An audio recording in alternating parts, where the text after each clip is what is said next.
Dear students, इस video में हम बात करेंगे डीएनए और आरएनए के बारे में।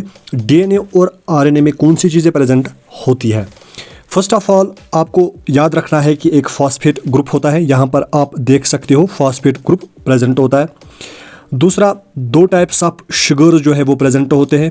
डीएनए में डीऑक्सी राइबोस शुगर प्रेजेंट होता है और आरएनए में जो है राइबोस शुगर प्रेजेंट होता है।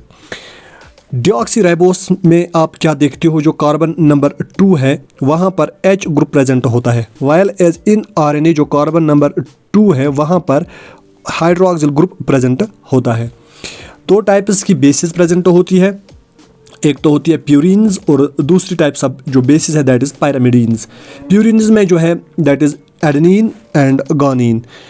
अगर आप देखोगे प्यूरिन जो है ये दो हेटेरोसाइक्लिक रिंग्स के बने हुए होते हैं। यहाँ पर भी आप गुआनिन में देखोगे दो हेटेरोसाइक्लिक रिंग्स प्रेजेंट है और पायरामिडीन में एक हेटेरोसाइक्लिक रिंग प्रेजेंट होती है। चाहे आप थाइमिन की बात करो जो कि डीएनए में प्रेजेंट होता है, या साइटोसिन की बात करो ये भी डीएनए में प्रेजेंट होता है, या आरएनए की बात करो जो कि प्रेजेंट होता है, यूरेसिल की बात करो जो कि प्रेजेंट होता है आरएनए में।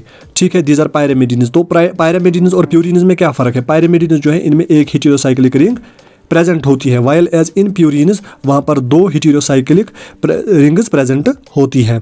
इसके बाद हम देखते हैं कि ये कैसे आपस में जुड़े हुए होते हैं।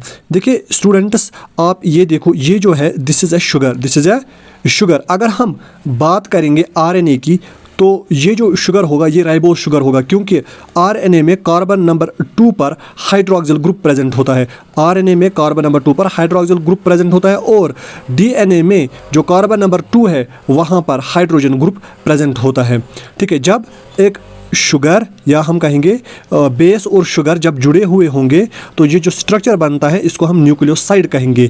और जब इसके साथ एक फॉस्फेट ग्रुप भी जुड़ता है, यानी न्यूक्लियोसाइड के साथ जब एक फॉस्फेट ग्रुप भी जुड़ता है तो ये जो स्ट्रक्चर बनाता है उस स्ट्रक्चर को हम न्यूक्लियोटाइड कहते हैं। तो न्यूक्लियोसाइड क्या होता है, न्यूक्लियोसाइड होता है sugar plus base, sugar plus base. Base कोई प्यूरिन हो सकती है या कोई पायरामिडीन हो सकता है। जब इस शुगर प्लस बेस के साथ एक फॉस्फेट ग्रुप भी प्रेजेंट हो तो इसको हम न्यूक्लियोटाइड कहेंगे। जैसा कि यहाँ पर आप देख सकते हो sugar plus base plus phosphate group, तो ये बनता है न्यूक्लियोटाइड। आपने पढ़ा होगा कि डीएनए में प्रेजेंट क्या होता है, न्यूक्लियोटाइड्स। तो न्यूक्लियोटाइड्स का क्या मतलब होता है, न्यूक्लियोटाइड्स का यही मतलब होता है कि वहाँ पर एक तो शुगर प्रेजेंट होगा, दूसरी कोई बेस प्रेजेंट होगी और फॉस्फेट ग्रुप प्रेजेंट होगा। और इसी फॉस्फेट ग्रुप की वजह से जो डीएनए की चार्ज है दैट इज़ नेगेटिव, यानी इसी फॉस्फेट ग्रुप की वजह से जो डीएनए की चार्ज है वो नेगेटिव है, क्योंकि यहाँ पर आप देख सकते हो नेगेटिव चार्जेस आर प्रेजेंट। तो यही वजह है कि डीएनए नेगेटिव आपको मिलता है।